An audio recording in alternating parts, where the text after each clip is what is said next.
This anime is beautiful as f***. Wistoria Wand and Sword is a testament of don't judge a book by its cover. Because the cover looks like garbage. This is something you get at a bootleg DVD store in 2008 with its randomly colorful hair looking like SpongeBob pretty patties and characters that have been plucked from a questionable woman's book series. Harry Potter? I didn't know you were in this anime. Is Hermione and Ron here? Oh wow, I gotta tweet about this. Trans people. But if you look past the terribly generic poster, you'll be greeted with honestly an equally generic plot with overdone character tropes seen in almost any shonen anime. And yet somehow, for the past 8 weeks, it has had a chokehold on me. I have been tuning in every Sunday, glued to my seat, unable to move, watching every minute of this show because shonen is a fucking cheat code, I tell you. In shonen, you can rinse and repeat the same characters and structure all you want, and I will still look at you dead in the eyes while I suck your dick. Let me tell you the plot and you'll get what I mean. Regarden Magical Academy. What do you suppose they value in Regarden Magical Academy? Here's a hint. Not this guy. Will Selfert sucks at using magic. He can't use it at all. So instead of talking to him in private or simply helping him, public humiliation is Snape's preferred teaching method.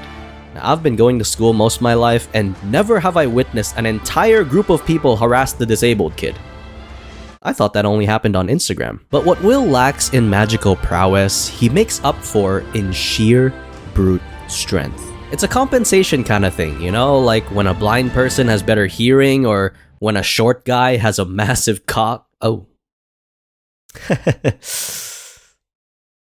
I'm 7'9", by the way. Everyone in the academy strives to become a Magiavander, including Will. Basically, the 5 most powerful mages in the world, except instead of wanting to contribute to society by helping to maintain the barrier that protects the world from the impending doom enveloping them, Will just wants to make out with his childhood friend who made it to the top. You know what? Some people deserve to be bullied. Listen, man, between you and me, she only liked you because you guys were poor. She don't fuck with you like that anymore. You're in the streets, she's ordering Uber Eats. Different classes. There's levels to these things. Regardless, he's still determined to make his way to the top with the help of smart girl who likes him, bully who secretly likes him, roommate who really likes him, and 2 other guys and girls who probably want to fuck him. What's interesting about this anime is how none of it is original. The whole talentless MC trope has been predecessed by Black Clover, Mashal, and My McDonald's Academia. You know, I saved the world before. I had this quirk called One for All, and the number 1 hero... Guys, Mr. Deku's yapping again. Free period. And let me be clear. There's nothing wrong with having the same trope. If it works, it works. Personally, it just hasn't for me. Asta's annoying, Deku's a square, and I haven't watched Mashal. Will, however, is a likable guy. By that I mean there's nothing the author wrote in to make him unlikable. The guy is smart, he works hard, and he's not a racist. Apparently mages find the last one very hard to do. So if his only fault is that he's getting bullied for something he was born with, this is an alley-oop for us. The author has made it physically impossible for us to root against him. But it also makes me sort of indifferent towards him. Like, the reason I want Will to succeed isn't because I think he deserves it. The whole point of the show is to keep a fucking magic barrier up. What the fuck is Will gonna do? Start punching at clouds? No. The reason I want him to succeed is cause everyone else is a fucking pissbag. Sion is introduced to the story as the bully. He hates Will with all his guts because he can't use magic. Those filthy, dark-blooded laggards. This man is such a professional hater, he tries his absolute best to get Will kicked out of school. To the point that when he finds out Will's been secretly going to dungeons to up his credit, he goes down there to take him down himself and...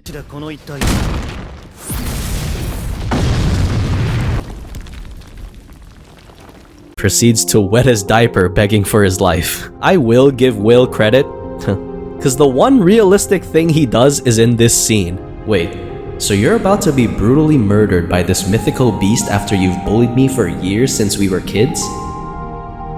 Why do I have to help you again?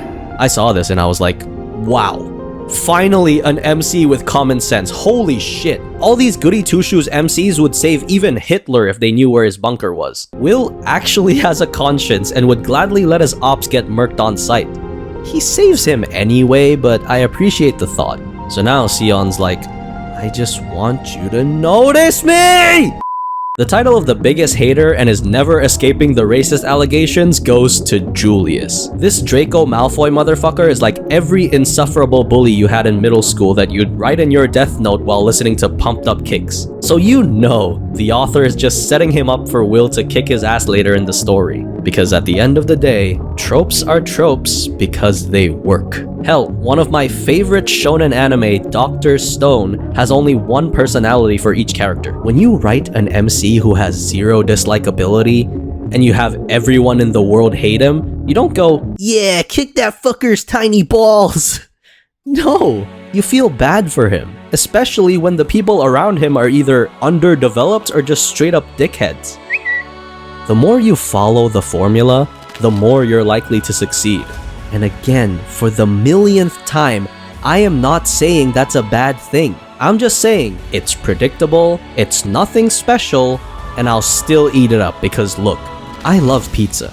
I know what pizza tastes like. It's probably bad and I'll probably get sick of it if I have it every day, but once a month? That family-sized double pepperoni with dip is gonna feel so fucking good inside me. Pause. It's like that. Let's switch gears, cause something that I will agree is top tier is the animation and direction. If nothing else, if the story is cliche, the characters are one-layered, screw it, at least it's pretty to look at. Every fight feels more than just swords clinking. Take this one. A monster uses its giant sword to cut the earth and throw it as shrapnel. Will blocks, parries, giant sword gets stuck to the ground, Will rolls up, swings, dodges midair, cuts his arm off. This guy charges a giant fucking laser beam and Will uses it to redirect the lightning and cut the monster in half. The fun is that you don't have to think of the physics, you know that looked cool. In another fight, it's melee versus ranged, so he uses the same shrapnel trick he learned from the monster to create a distraction, makes a huge dust cloud to hide his position so that he can shoot up to the ceiling with immense speed and snipe down from above to close the gap.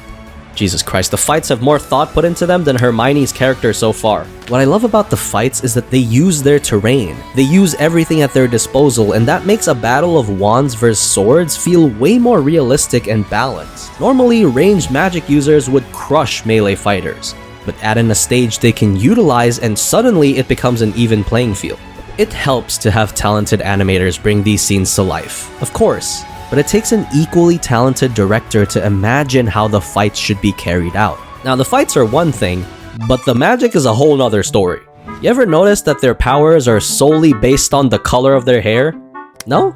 Well, let's play a game. Why don't you tell me which of these elements at the bottom belong to the characters on top?